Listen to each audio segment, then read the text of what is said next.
Right. Okay. Start with our usual little warm up, rubbing your hand together and tapping over your face.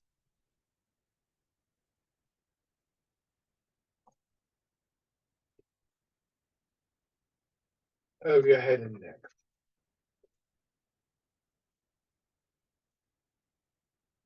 Down to one shoulder and your arm.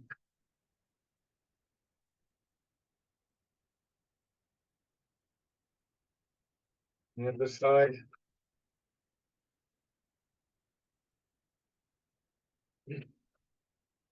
Upper part of your chest.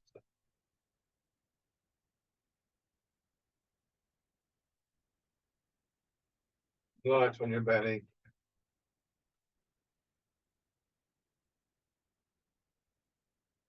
And then your legs.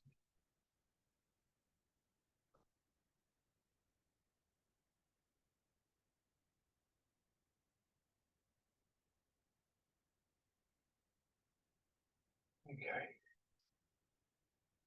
So from this upright position, just put your feet out, let yourself drop back into the chair.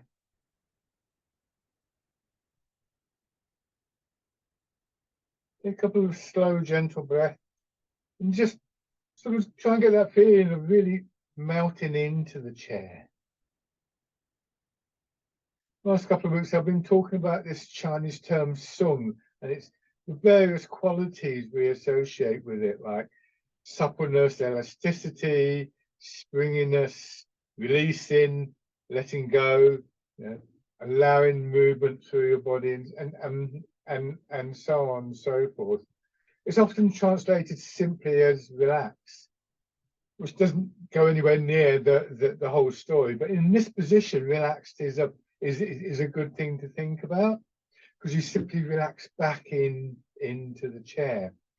You need the chair there to be able to do that. You need some kind of structure, some kind of support to allow for that relaxation. But it's good to feel what that actually means in terms of your body, you know. And it's also interesting to note that you can sit there and maybe even even though you don't need it, you're sort of holding your shoulders stiff or your fingers stiff or something like that. You just recognize some of the habits of posture that we've picked up over the years for one reason or another.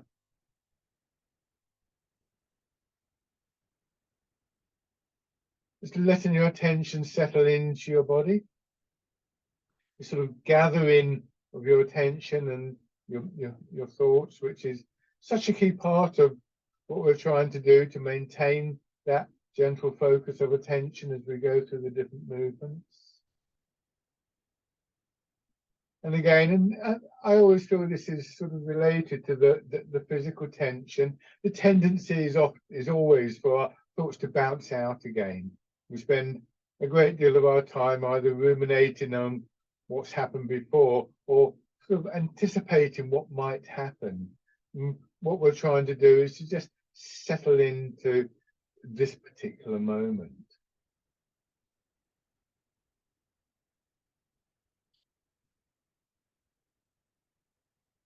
Now bringing your feet in and coming to the upright position. Obviously you've still got the chair there, the support, but some of the support coming from your feet and your legs, your weight just a little bit forwards. And not just from outside, but also this sense of some kind of supportive structure or mechanism within your body. And your central skeleton, the bones of your legs, pelvis, and spine, will certainly be part of that, as will your rib cage. But it's not the whole story. And this is this feeling of a denser quality. Remember, when we talk about strength and support, we're not talking about something hard. And the image I often give people is if you get a balloon or a rubber ball and you press in, maybe push your fingers in or press the palms of your hands in, you'll meet greater and greater resistance the deeper you go, but it would never be solid. It would never be hard, like pushing your fingers in into a wall. So we get this, let's call it denser quality, deeper in the body, sort of around the skeleton in a sense. And that's where we get much of our support from, particularly for the upper body.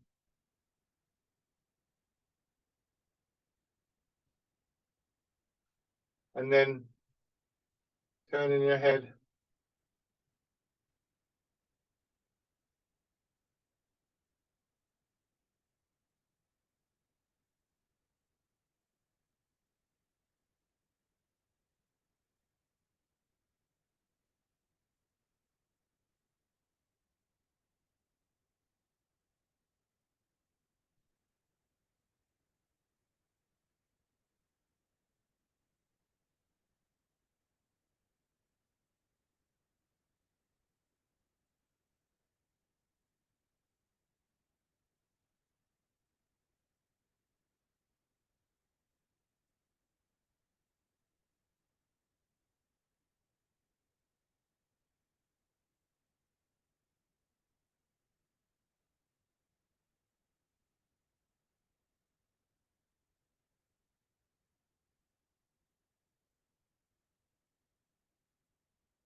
And then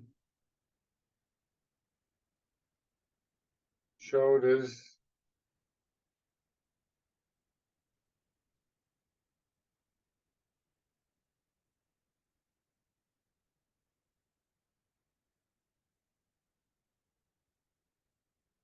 So we listen to what's happening within the body with that focused attention. We take note of those areas of tightness and stiffness, and we try and find a way around them, through them, rather than simply bashing into them. And then going forwards.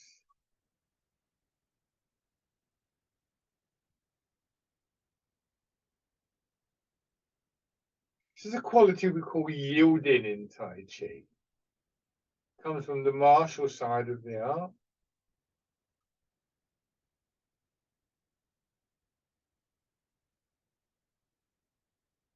Simply not meeting force with force. It doesn't mean that we capitulate to the force.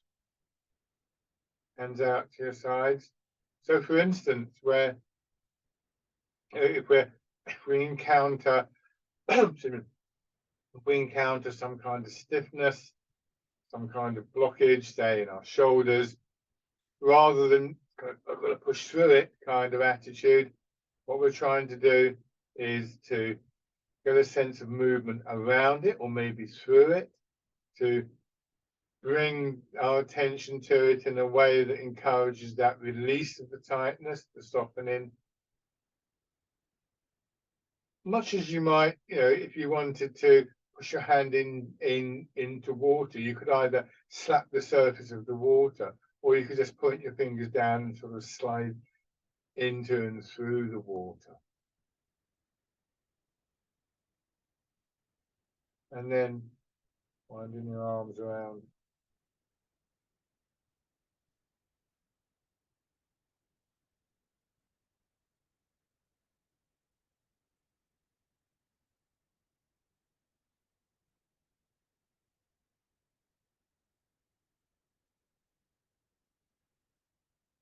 In the same way, you could argue that that process of gathering your attention should be done with that sense of yielding, not trying to actively push thoughts away, but rather to just draw back from them. Go back the other way. So if you suddenly find yourself planning a shopping trip you're going to make tomorrow or something like that, just gently disengage from that. There's various ways of doing that. You couldn't, in Tai Chi terms, you just simply remind yourself of where you want your attention to be, which is in the movements that we're doing. But sometimes that, that they will use techniques like you just label it. This is a thought. This is planning. And in doing so, you just say, oh, well, I don't need to do that anymore. Just rest your hands down. Easing forwards. There's plenty going on in Tai Chi for us to focus our attention on. Key things are, well, breath is a useful thing, but transfer of your weight, a general awareness of how things feel when your posture and your movement are working for you.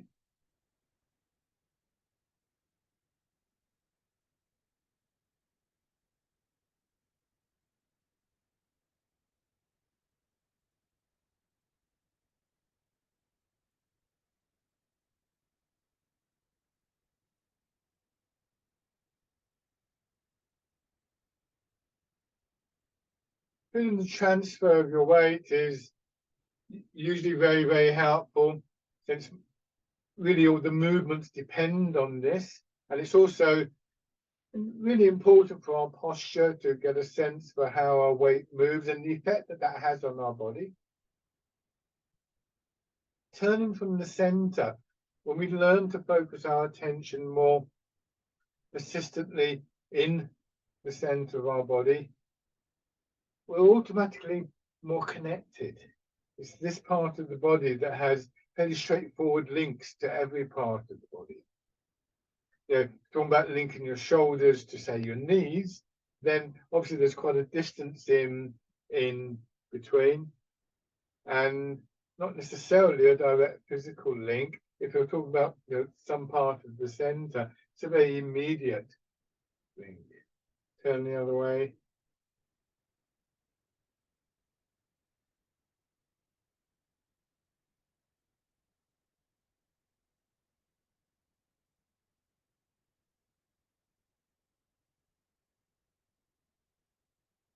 And then going around.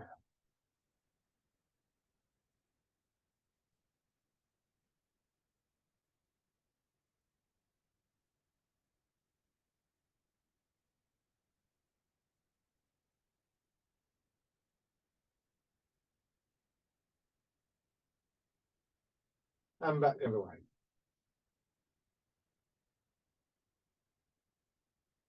Feeling your weight move between your hips and your feet. And feeling that your center is the thing that sort of directs your weight in one direction or another.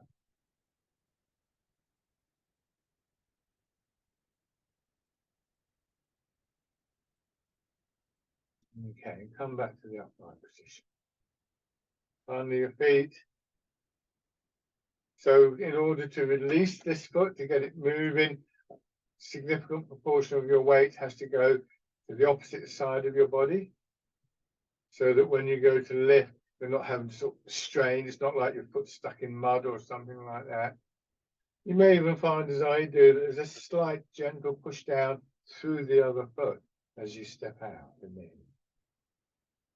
On the other side, I'm going to move across and step out.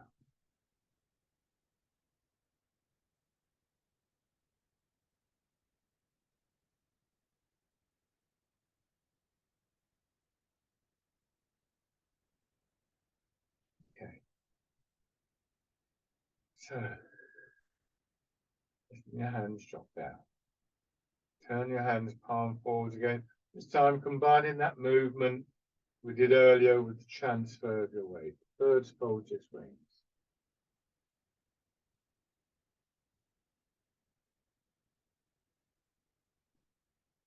Trying to follow every movement, one unit.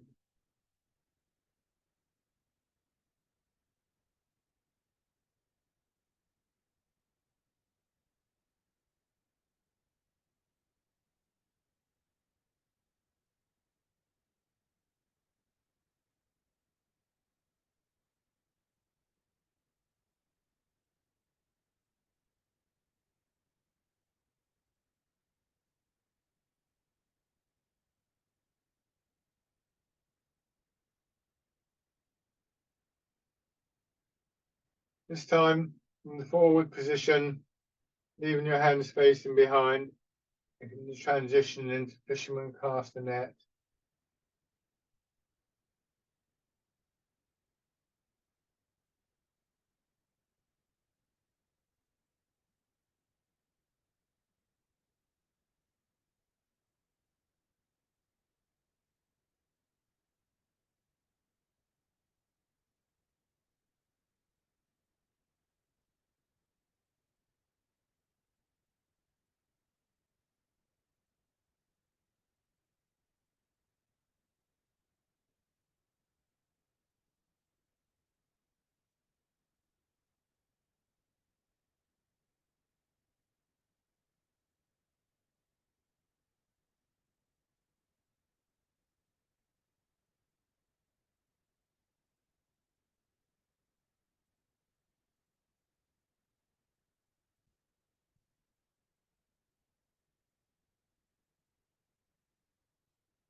And then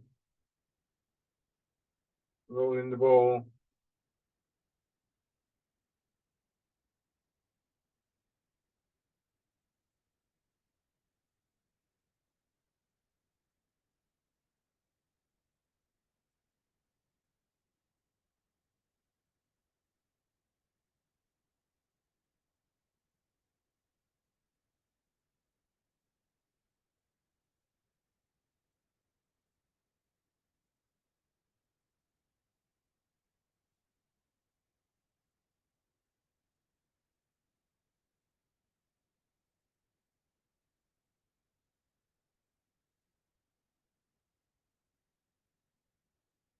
Not straining in your shoulders.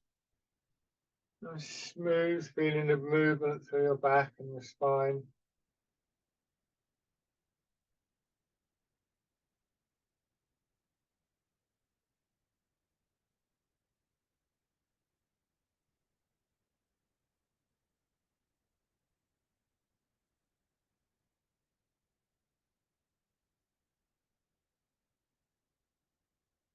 And then pigeon spreads its wings.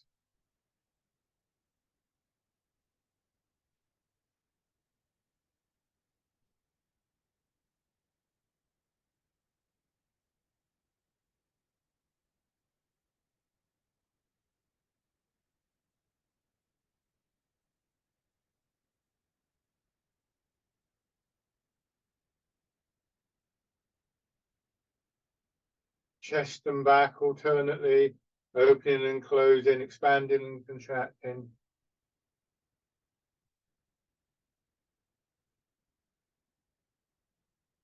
And the feeling of moving through water. So that what I described earlier is that denser feeling within, gradually filling up the whole body. Never tight, never stiff or hard, always with that kind of yielding quality, like a rubber ball or a balloon. And yet at the same time, quite strong, quite resilient.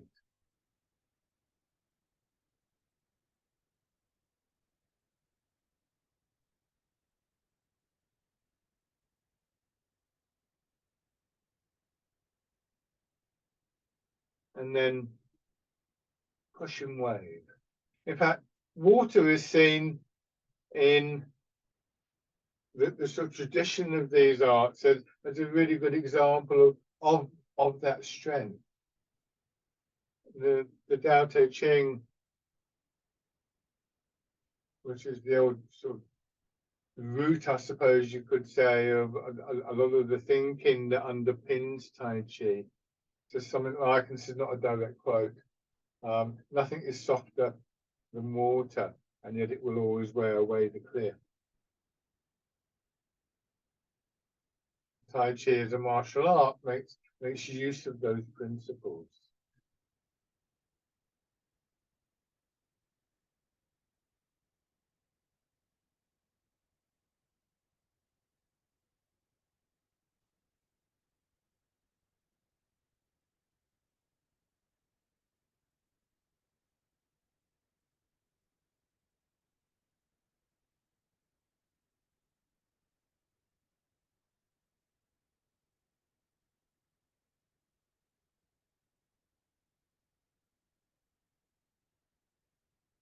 One more time.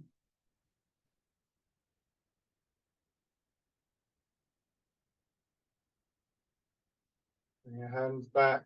Roll your fingers in to make a hollow fist. Palm up, palm down, as much as you can. You may not get through the full range of movement because this is a rotation from your shoulder. And I've seen this exercise listed as one that is good for chronic tension in the shoulders.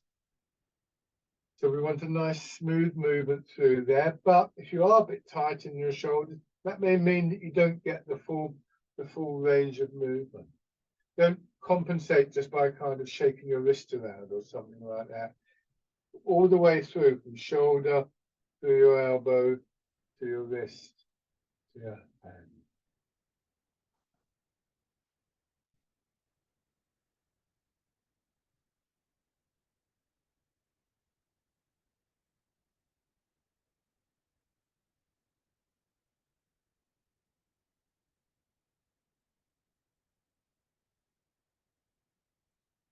Now, open your fingers, turn your hands out. This is also quite a tight turn. Leave your fingers very soft. Let your arms drop down, feel the weight of your arms hanging, and then you'll find it's quite a smooth quality develops in the turn. Nice and open in your chest.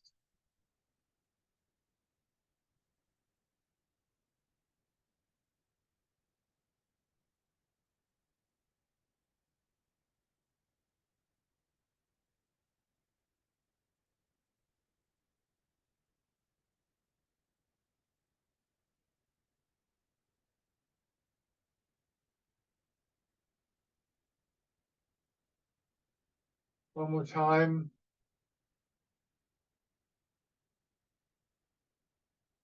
And then polishing the table, hands are palm down. You turn again in the center of your body.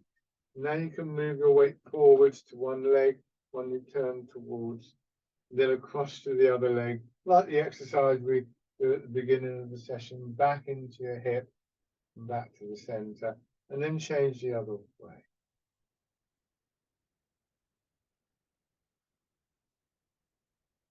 Hands stay just slightly, the height just slightly above your legs, extending out a little bit as you go forwards, not too far. Notice that if your hands go too far forward, so I can get to here quite comfortably, but there I can feel the tightness in my upper back and my shoulders beginning to develop. So if I want to go further, what I want to do, I can find that point of tightness, but I let my hips drop back, and sometimes I will get more movement out of that. So we get more through this quality of yielding, of allowing forces to move through or around us. Just remaining more stable as we do that.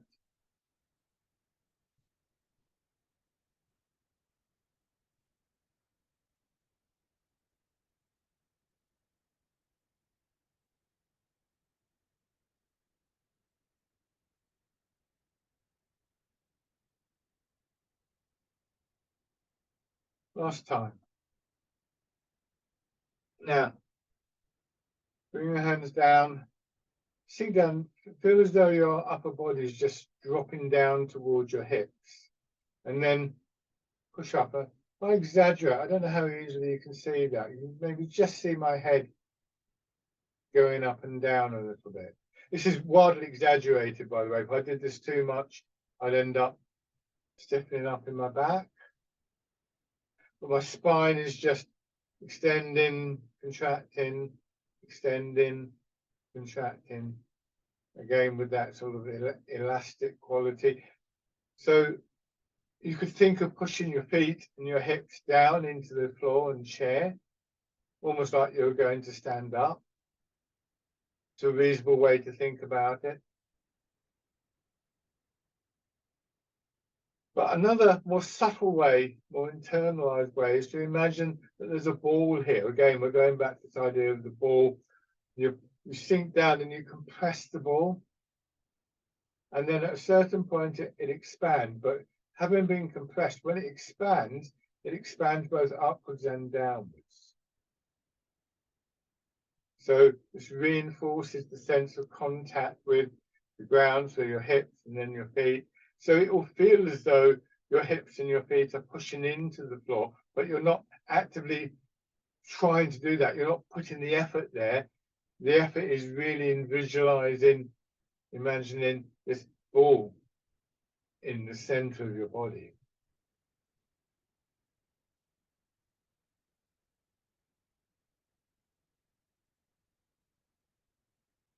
And then bringing your hands into the ball cradling position.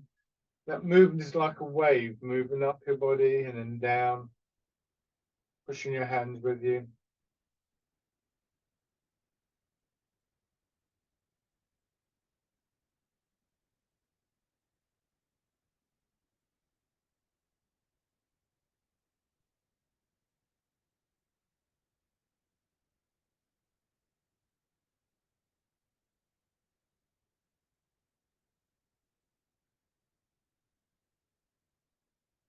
Now, changing to the wild goose. Hands out to your sides like the wings of the bird.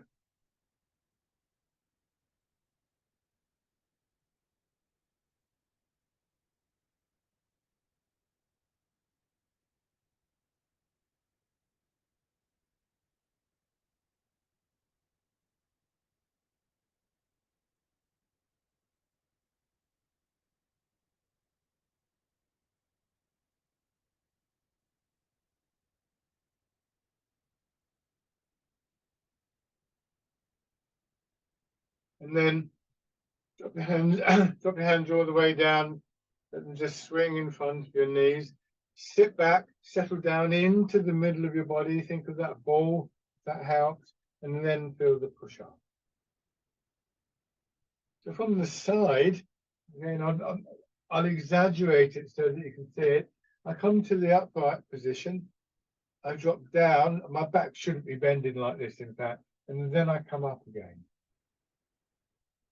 The feel, you do get that feeling of your back bowing slightly, but because I'm exaggerating, I'm going a lot too far. But you can see there, you see the shape of my back, and then the release comes like this. Boom. Right there.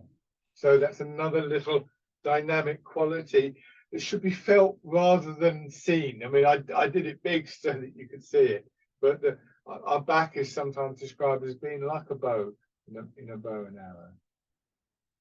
Now go back to the first of these, do them as a little sequence. In fact, your spine is more complex than that. There are several little natural curves in the spine. Wild goose. And they do form a kind of springy mechanism.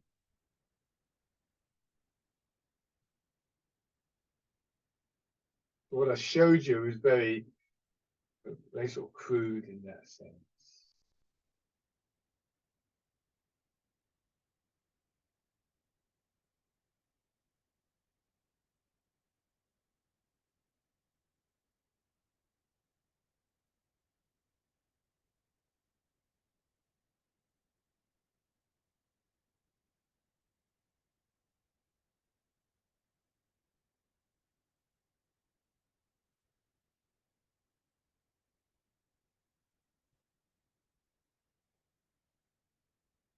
One more round of this little set. The movement's becoming progressively more expansive as you go through the three. Expansion within your body gradually building.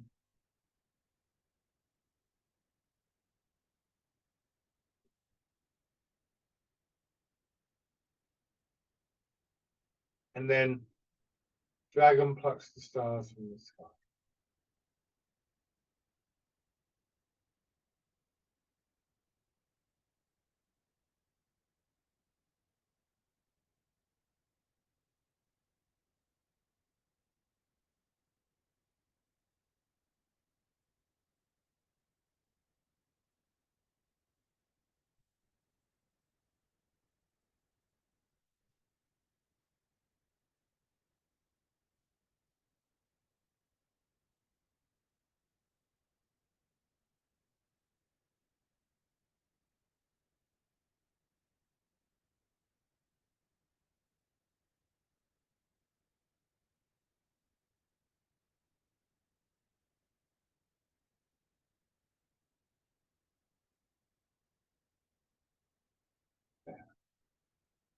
Bring your hands over into your lap.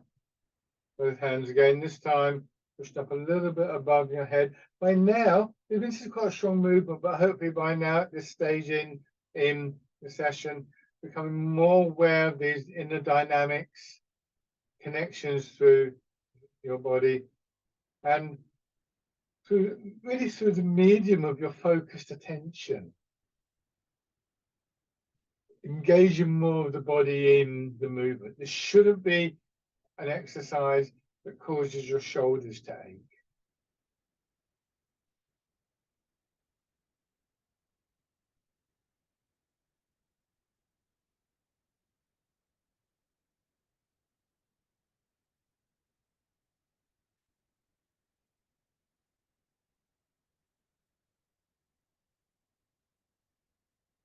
Extend one foot, rest it on its heel. Your knees still fairly bent.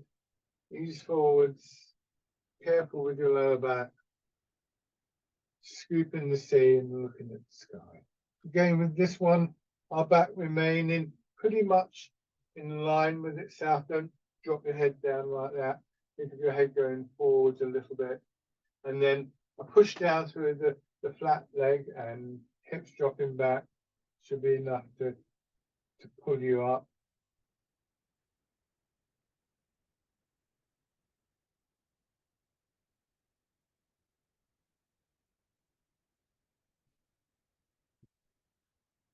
Scooping the sea and looking at the sky.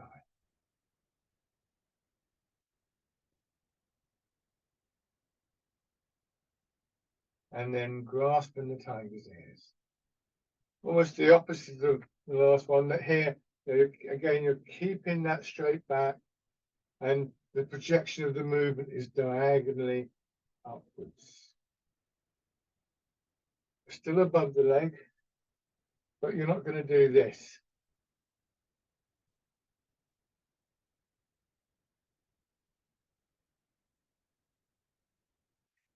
If it's a problem, your arms coming up here, have them lower. Well, ideally, they would be the same height as your own ears, but it can be quite a strong exercise. Changing sides. So the structure, the integrity of your spine and the surrounding area, which is very much part of that inner strength, is sustained through all of these different movements.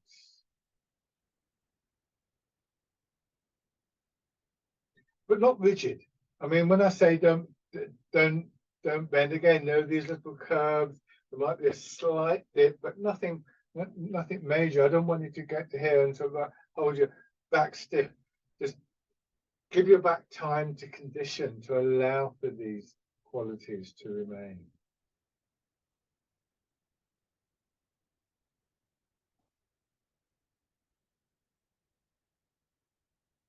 And then grasping the tiger's ears.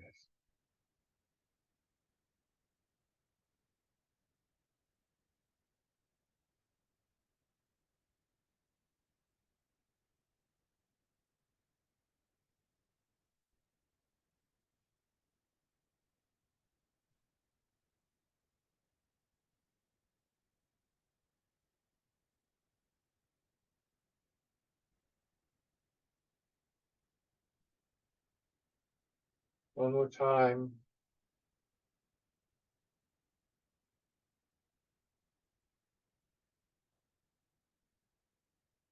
Good. And just bring your feet back parallel.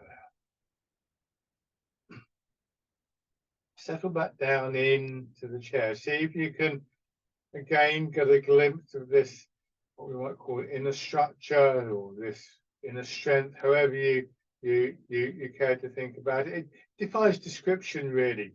Obviously, a part of it is structural.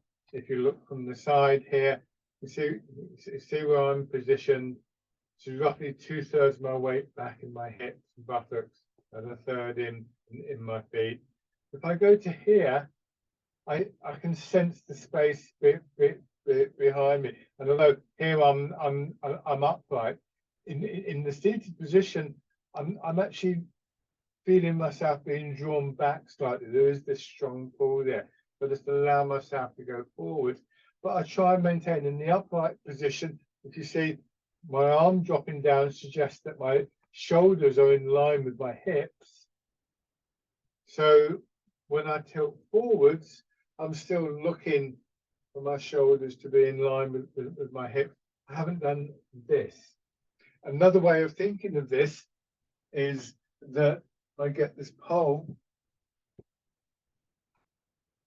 in this upright position, even though I'm feeling I'm being pulled backwards. You can see the pole is pretty much in line. It's hitting down to the floor and coming out through the crown of my head. This is what we would look for standing. We'll go into that in a moment. So what I want to do is this. Can you see that? So although I've gone at an angle, I'm pretty much in the same position. You know, just make sure the pole is in the right place. There. So it's from this to this. That movement. Not from this to this. Or this. As soon as I do that, I've lost the advantage of that connection, because when I'm like this, when I push down on the pole there, it helps to bring me up. But even the pole isn't rigid. That's just to illustrate a particular point. It probably went wrong a little bit because it's hard to do it and to watch what I'm doing. So think about that when we come to the upright position, because much is going to depend on the feeling that you get from this and your familiarity with that feeling. Now just rubbing your hands together.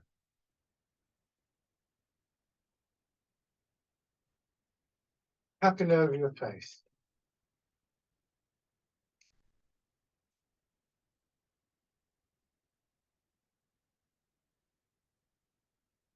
Over your head and neck. Shoulder and arm.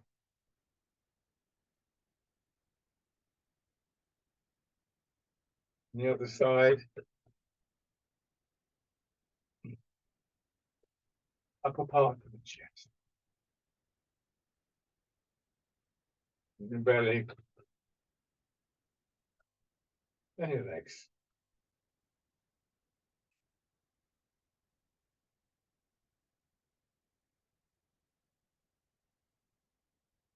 And then pushing your knees up.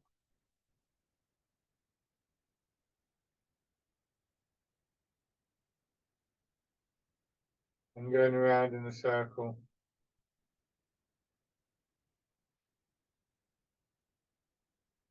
And then back the other way.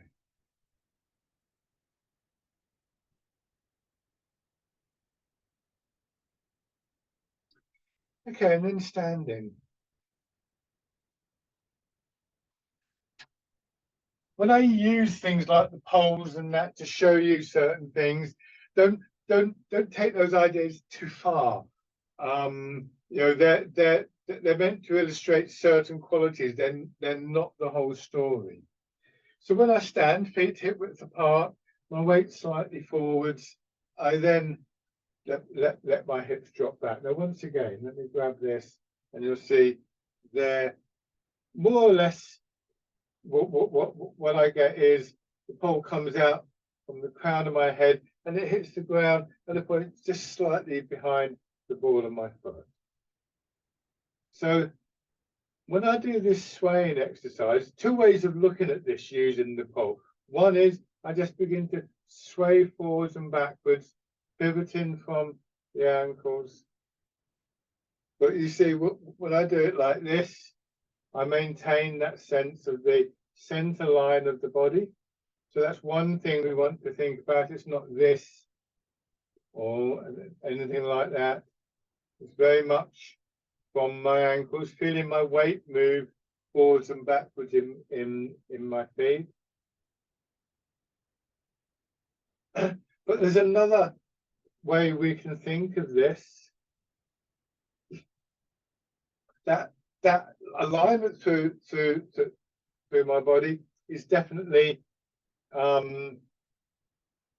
real, in the sense that, you know, we can feel the physical alignment, but we can also imagine, it's a bit more difficult to illustrate, that as I go forward, I'm leaving behind a kind of almost a concept. Can you see there? And then if I go too far from that point, then even though I've kept the integrity of my body, I'm just going to fall forward or indeed backwards. So when I do this and then I do that, I also retain the image of that line. I can feel it in my body because I'm not bending at the hips or anything like that, or it's not bending my back forwards or whatever. But at the same, oops, I'm losing the pole. But at the same time, I imagine that this pole is still there, and it's a bit like the mooring post for a boat on the sea. You drift away from it, but then you go back to it. Maybe you drift the other way and you go back to it. So as a conceptual thing, the pole that would represent the line of what we call central equilibrium. And as we move away from that, we move away from the center, but we maintain the line within the body. We maintain the alignment of the body. But then we realize there's only so far we can move away before the laws of physics take over. But if we've got that idea in our minds, and this is again where a carefully gathered attention is a good thing, then it's like the boat that's moored to the post. There's something that brings us back. And when it doesn't, that's what happens. You can also do it from side to side.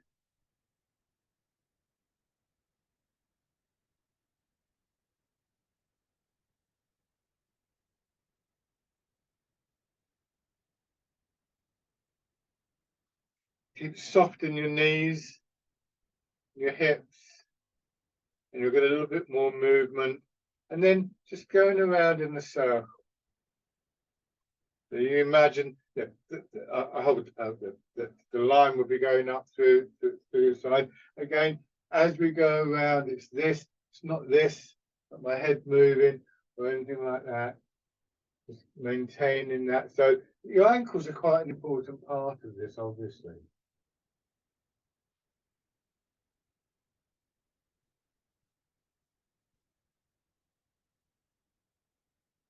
Go the other way. And one of the nice things about doing it in a circular movement like this, apart from the fact that we get the choice of directions, and you know, we can train ourselves to gradually increase that range of movement, but you can also make it smaller and smaller, like a spiral going in, like water running down a plug hole, until you just come to rest in that natural point of equilibrium.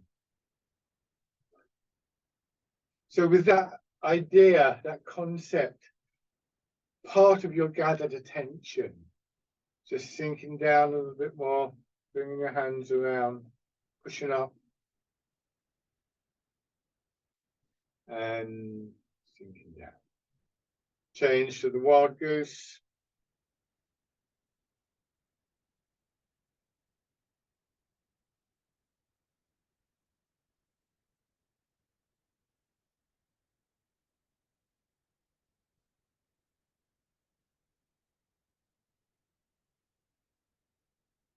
And parting the crowds.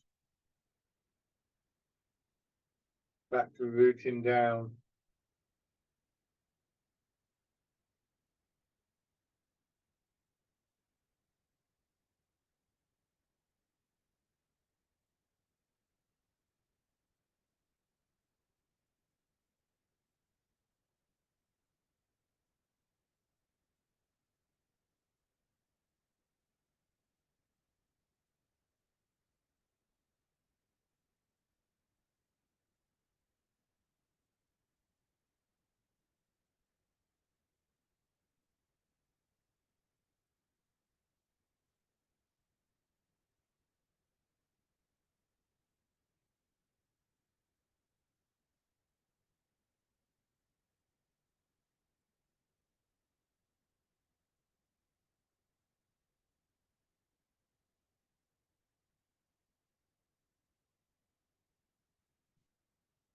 Good, and then just straighten out.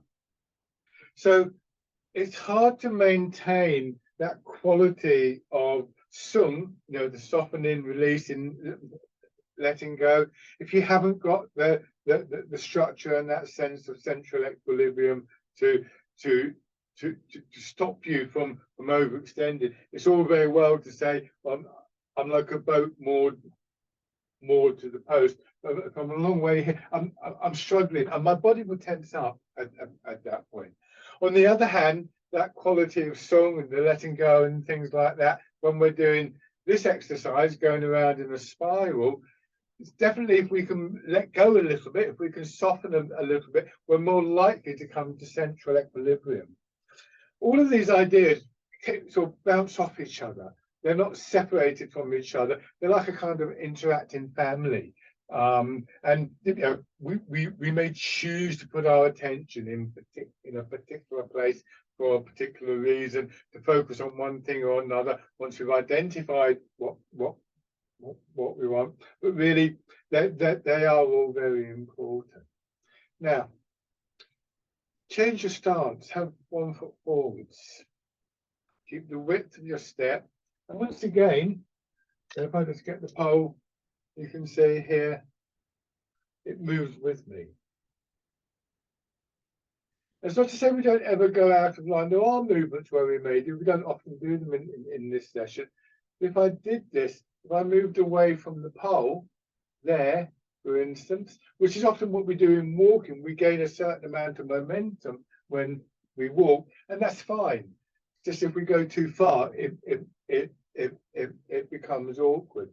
And this is where the other view of that center line is useful, because if we did lean like this and we do that, remember you've got this bit at the back. Gravity's pulling down on this end of the pole, the lower end. Gravity's pulling down on your hips, so that acts a bit like a brake. So it's like driving a car or riding a bike downhill, especially riding a bike. You don't have to pedal. Gravity's doing the work for you, but you just ease on the brakes a little bit so you don't go too fast. So we're aware of all of the pull of gravity, everywhere, pulling us through our body, drawing our shoulders forwards, but also that is neutralized by that feeling of our hips dropping back. In this particular stance, in this movement, we stay upright, but still those forces are present.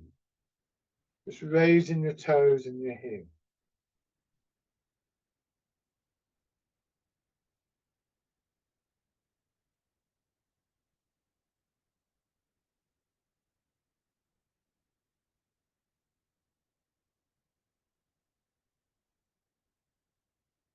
And then stepping in.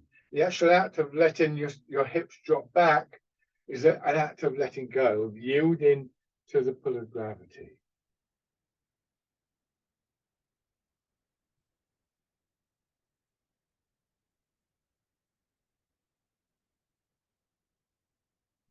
On the other side.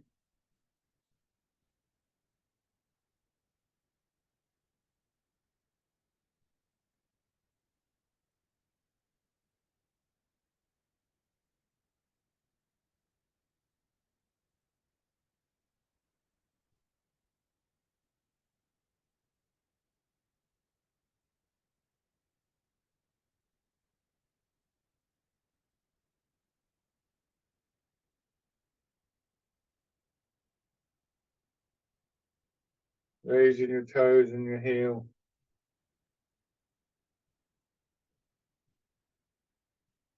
We don't maintain that alignment. I don't want you to hold it rigid. What I want you to realize is that there will be, that you do go forwards a little bit. I'm overextending there, but actually I have the means to come back just by yielding in the hips. If for instance I do this, then actually I can drop down that way.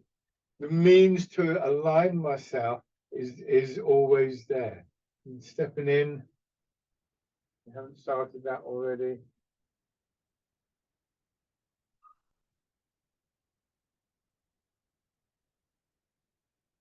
And then on the other side.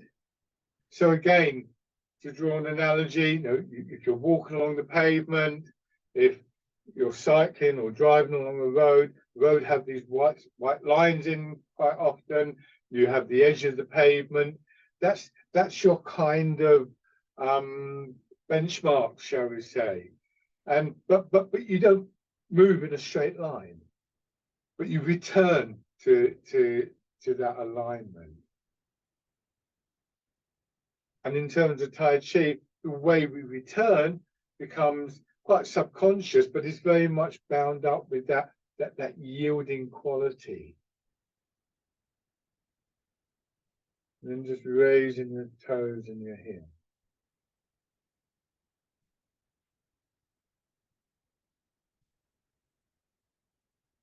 And we yield better when we've got a structure, a posture that is conducive to that. Hence, the significance of the upright stance. Bringing your foot in. There's other factors as well, but that overall alignment of your body is a key one.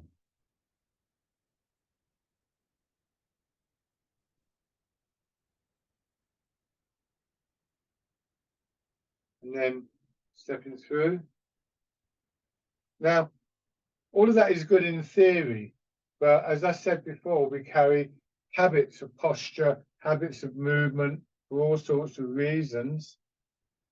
So we're probably a little bit out of line. Try going the other way. So we have to work towards these things very carefully.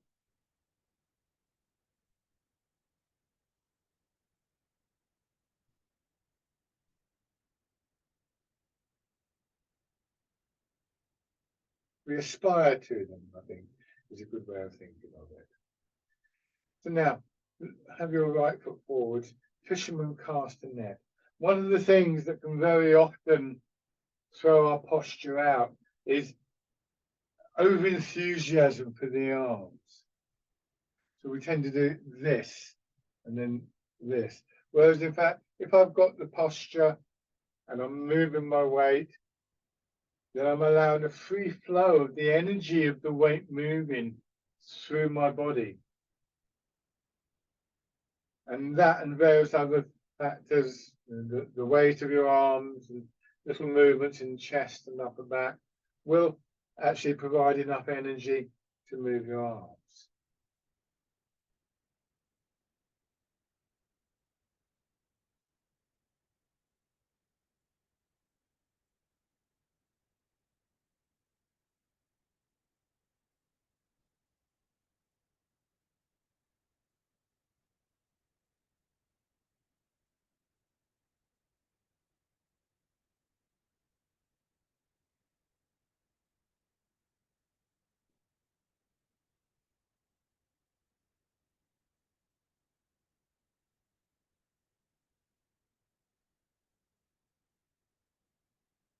And then have your left foot forwards.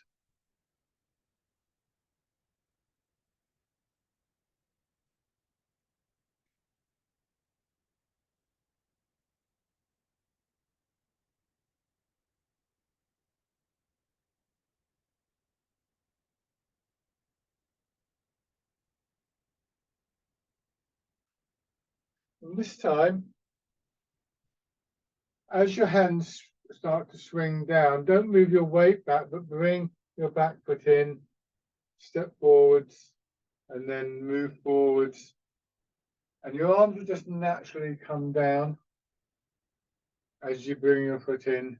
Let them hang there for a moment and swing through.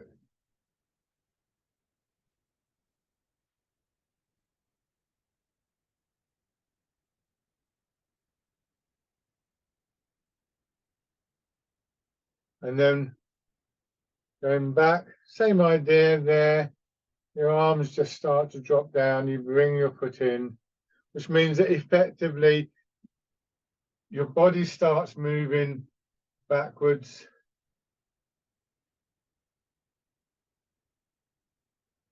As your hands and arms are just swinging slightly forwards. And so eventually the arms get drawn back.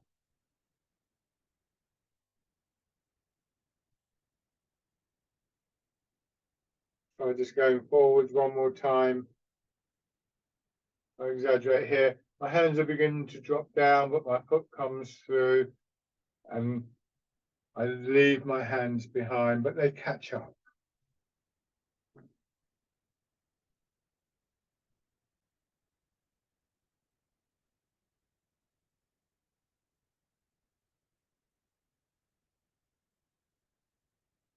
Good, and bring your feet parallel.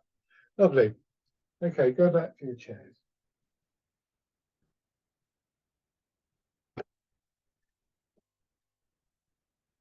Yielding is always highly praised in Tai Chi. It's one of the key elements in the martial aspect, and I suppose it's one of the things that we like to think that we're particularly good at.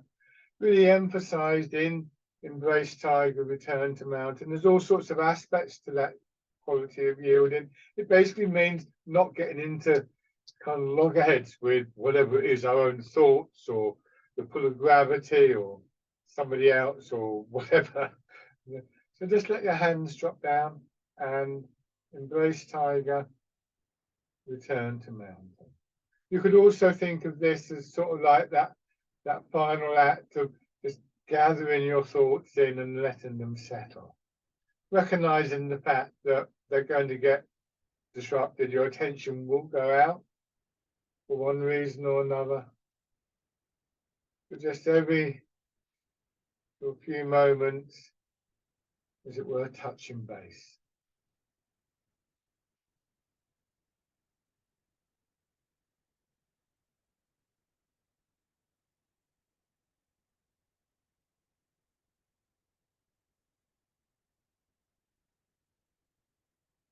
One more time.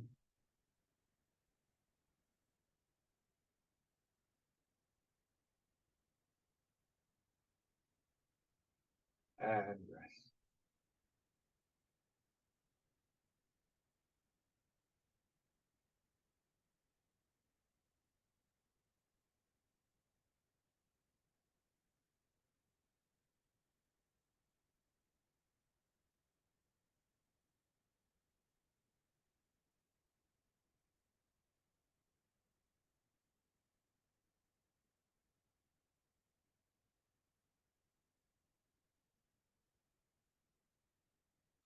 Okay, and then just open.